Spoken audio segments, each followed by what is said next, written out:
Hello, my name is Kayla Reed, and today we'll be meeting the Medina family, who moved from Puerto Rico 7 years ago after Hurricane Maria in 2017 and have not been back. The Category 4 Hurricane Maria destroyed the island of Puerto Rico. The storm caused damage to the infrastructure, which included power grids causing a blackout, water plants causing lack of clean water, and causing many families to move, losing their homes. Angel Morales would tell us more about the effect and how he felt having to move. It was sad.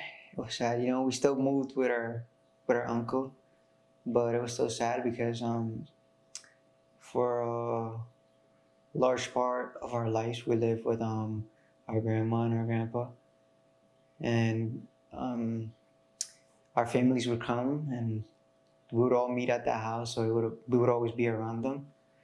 So moving and just being with like one person that's our family, like our uncle, our aunt, and our cousins, it was weird because we didn't spend as much time with them, but we ended up having to spend a lot of time with them, and it was weird, but it was fun. It was a big change. According to the U.S. Census, the population of Puerto Rico before Hurricane Maria was over 1.3 million people.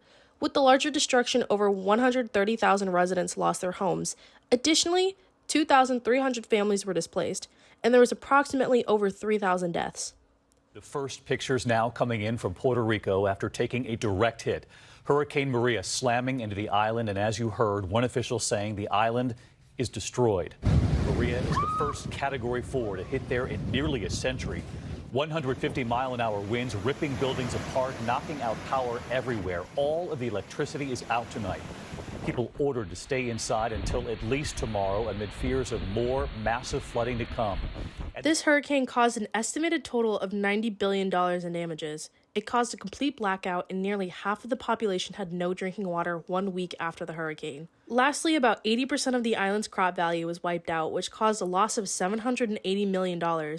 Sierra Ayala is going to tell us more about what this damage put her through.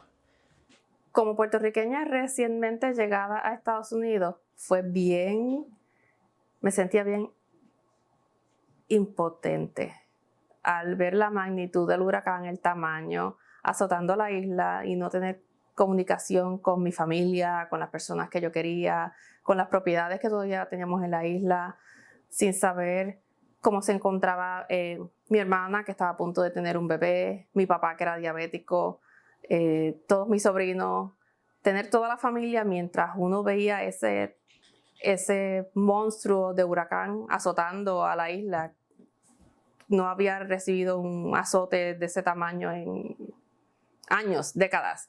Ver un huracán de esa magnitud fue estresante y me sentía deprimida. Mi papá es diabético de insulina y la insulina tiene que mantenerse en la nevera, así que era bien preocupante para mí que esa insulina se dañara y que él no pudiera recibir la atención médica. Además necesitaba jeringuillas, necesitaba algodón, necesitaba alcohol, no había acceso a las farmacias, todo estaba cerrado. Mi hermana estaba a punto de tener un bebé, así que no había las facilidades para dar a luz, si era una cesárea, si era parto natural, no habían las necesidades higiénicas apropiadas para que el bebé naciera y por su seguridad en caso de que hubiese una complicación. Así que todos esos pensamientos y sin uno sin poder hacer absolutamente nada, era bien estresante. The storm caused great damage, but what happened to the island after? What did the people of Puerto Rico have to do to survive, and what did the United States do to help? After Hurricane Maria, the U.S. government gave disaster relief to Puerto Rico, including funding, resources, and support for rescues. FEMA played a key role in coordinating the assistance. But was that enough to help the island? Amelia Jimenez would tell us more about how different everything is. It was a big change from the people, the culture, the school, the language. Everything was different. Everything looked different. The people that I met and are now my friends are completely different people than the people that I used to hang out with. The things that we were learning in school were completely different than what we were learning, and it was at a different pace as well. The biggest change was obviously language. From just knowing the basics, the very, very basics. I had to learn and adapt to a new language to the point that I would have to become fluent, which took a little work, and it was one of the biggest changes that happened to us. As of January 13th, 2025, FEMA provided over $34 billion in federal assistance to Puerto Rico to help respond and recover. The initial money was distributed for debris removal, emergency services, and resource distribution of water, meals, blankets, tarps, and plastic sheets. 1,000 people heeding the call to get to shelters, including our hotel's ballroom. Evacuees moved off this arena floor due to safety concerns. The howling wind piercing the darkness. Terrified residents singing about strength during trying times to ease the fear. This hurricane had a lot of effects on all the residents of Puerto Rico.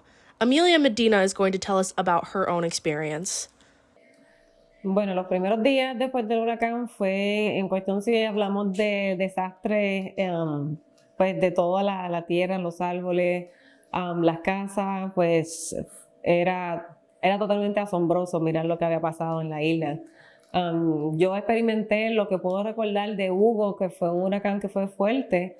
Puedo recordar pues sí que sí nos azotó, pero no como María. María sí que arrasó prácticamente con todo. Se veía todo desolado, prácticamente no había ni árboles levantados, no había nada. Y pues nosotros pues como seres humanos pues al principio fue difícil, pues no se conseguía pues suministros cuando se estaban acabando para poder conseguir la gasolina, las filas eran horribles, tenías que prácticamente pasar una noche entera haciendo una fila para esperar a que llegara el camión para entonces tú poder entonces echar. Para nosotros los que tenemos que salir a trabajar, los trabajos no paraban. Pues sí, fue bastante difícil. Pero pues normalmente como nosotros en la isla nos conocemos como nosotros pues por boricuas que somos, pues nosotros como que nos acoplamos y nos ayudamos todos mutuamente, ahí se acaba lo que sea que riña o lo que sea que uno pueda decir, malentendido. Como un ser humano en la isla nos ayudamos mucho y pues prácticamente pues como que sí recordamos algo, pero ya eso como que quedó en el olvido porque ya todos estamos otra vez de pie, otra vez fuertes y luchando y siempre para adelante.